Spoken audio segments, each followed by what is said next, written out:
আছে আজি আন্তৰ্জাতীয়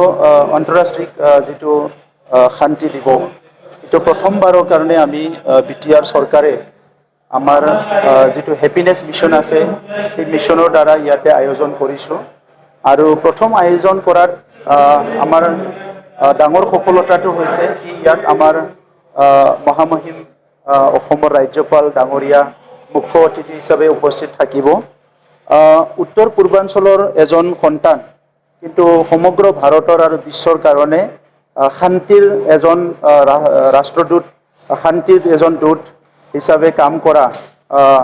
নিকিতু ইৰালু ডাঙৰীয়া ইয়াত উপস্থিত আছে আৰু ভাৰতবৰ্ষৰ আগশাৰীৰ সাংবাদিক তথা লেখিকা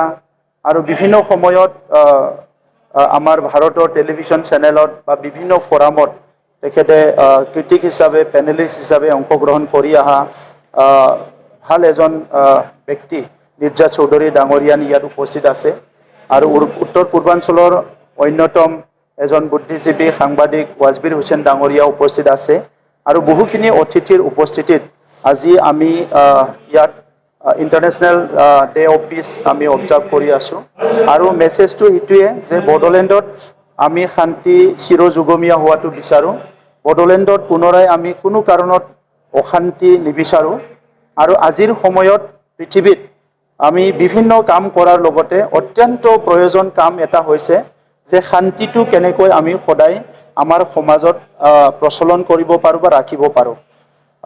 যি সমাজত শান্তি নাই সেই সমাজে আগবাঢ়ি যাব পৰা নাই যি দেশত শান্তি নাই সেই দেশখন আগবাঢ়ি যাব পৰা নাই যি সমাজত শান্তি আছে সেই সমাজখন আগবাঢ়ি গৈছে যি পৰিয়ালত শান্তি আছে সেই পৰিয়ালটো আগবাঢ়ি যাব পাৰিছে আৰু যিখন দেশ শান্তি এই দেশখন আগবাঢ়ি যাব পাৰিছে গতিকে আজিৰ সময়ত শান্তি অত্যন্ত দৰকাৰ আৰু বিটিআৰ চৰকাৰখনে হাজাৰ হাজাৰ আমাৰ নিৰীহ মানুহৰ তেজ নিৰীহ মানুহৰ জীৱন আগৰ সময়ত বলিদান দিব লগা হ'ল সংগ্ৰামতে হওক বা আননেসেসাৰী কিছুমান গোষ্ঠীগত সংঘৰ্ষতে হওক সো এইবিলাক দুনৰে আমি নিবিচাৰো আৰু 21st চেঞ্চুৰীত আমি আজি পুনৰ তেনেকুৱা কিবা এটা ডাঙৰ এটা মানৱতাক জলাঞ্জলি দি পেলাই কাম হোৱাটো আমি নিবিচাৰো এই কাৰণে আজি বড়োলেণ্ডে আমি ডাইৰেক্ট কানেক্ট কৰিছো যে ইন্টাৰনেশ্যনেলি যিবিলাক কাম কাজ হৈ আছে শান্তি ৰক্ষা কৰাৰ কাৰণে সেই কামৰ লগত আমি জড়িত হ'ব বিচাৰিছো আৰু বড়োলেণ্ডখন আমি চিৰযুগমীয়াভাৱে শান্তি কৰি ৰাখিব বিচাৰিছো মই খুব আনন্দিত হৈছো যেতিয়াৰ পৰাই সিজফায়াৰ হৈছে যেতিয়াৰ পৰাই ট্ৰাইপাৰ্টাইট টক হৈছে এই সময়ৰ পৰাই এনডিপি নেতৃত্ব কৈ আছিলে যে আমাৰ কিছুমান মানুহ ভূটানৰ জেলত আছে সেইসকলক আনিব লাগে আৰু সেই কথাটোক লৈ পেলাই তেখেতসকলৰ কৰ্তৃপক্ষৰ লগত আমি বাৰংবাৰ আলোচনা কৰিছো অসমৰ মুখ্যমন্ত্ৰী ডাঙৰীয়াও মেছেজ পঠাইছে ভাৰত চৰকাৰকো আমি জনাইছো তেনেকৈ আলোচনা কৰি যোৱাকালি তেখেতসকলে এই 6জন এনডিপিৰ লগত ডাইৰেক্ট ইনডাইৰেক্ট জড়িত থকা তেখেতসকলৰ যিখিনি মেম্বাৰ তেখেতসকলক যোৱাকালি গধূলি ৰিলিজ কৰিছে আৰু তেখেতসকলক আমি লৈ আহিছো আৰু এতিয়া অসমৰ আমাৰ ডিজিপি ডাঙৰীয়া অসম চৰকাৰৰ পুলিচ বিভাগ এছবি বিভাগ তেখেতসকলৰ কিবা কেছ আছে নেকি কি আছে কি নাই বাকি প্ৰক্ৰিয়াটো তেখেতসকলে কৰিব কিন্তু অসমত শান্তি প্ৰতিষ্ঠা কৰাৰ মুখ্যমন্ত্ৰী ডাঙৰীয়াৰ নেতৃত্বত যেটো এটা কাম চলি আছে ইয়াৰ আৰু ডাঙৰ এটা সফল বুলি আমি ক'ব লাগিব আৰু তেখেতসকলে আজি ভালকে ঘূৰি আহি নিজৰ পৰিয়ালৰ লগত থাকিব পাৰিব এটো আমাৰ কাৰণে এটা সুখবৰ তেখেতসকলৰ জীৱনটো মংগল হওক অনাগত দিনত নিজৰ মাতৃৰ লগত নিজৰ পৰিয়ালৰ লগত ভালভাৱে থাকি পেলাই তেখেতসকলে যাহাতে ঘৰখন আগবঢ়াই নিয়াৰ লগতে সমাজখনতো ভালকে কাম কৰিব পাৰি সেইটো মই কামনা কৰিছো নেপালত এজন আছে ইয়াক তেখেতৰ কেছ চলি আছে আমাৰ মাজতে বিধায়ক লৰেন্স ইছলাৰী ডাঙৰীয়া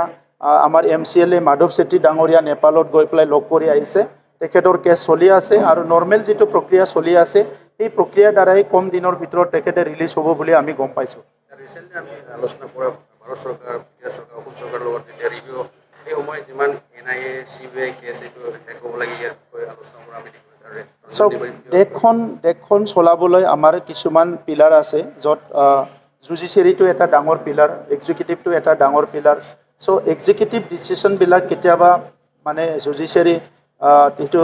তেখেতসকলে চাই আৰু যেটো এনডিপিৰ কেছ আছিলে সেইটো কিছুমান কেছ আগতে কনভিক্টেড কেছো আছিলে গতিকে একবাৰ কনভিক্ট হোৱাৰ পিছত ইয়াৰ প্ৰক্ৰিয়াটো বহুতখিনি দীঘলীয়া হয় বা কঠিন হয় তথাপিতো প্ৰচেষ্টা চলাই থকা হৈছে যিবিলাক নান হাইনিয়াছ ক্ৰাইম ইতিমধ্যে সেই কেছবিলাক উইথড্ৰ কৰা হ'ল হাইনিয়াছ ক্ৰাইমৰ ভিতৰতো আমাৰ মুখ্যমন্ত্ৰী ডাঙৰীয়াই কৈছে যে যিবিলাক নেচাৰটো চাই পেলাই উইথড্ৰ কৰিব পাৰে এইখিনি উইথড্ৰ কৰিব লাগে আৰু যিখিনি NIA কেছ আছে এই কেছবিলাক লাহে লাহেকৈ শেষ কৰাৰ কাৰণে মুখ্যমন্ত্ৰী ডাঙৰীয়াই এটা ডাঙৰ পদক্ষেপ লৈছে আৰু সেই পদক্ষেপটোৰ দ্বাৰাই সকলো জেলৰ সমস্যাবিলাক সমাধান হ'ব বুলি মই আশা কৰিছোঁ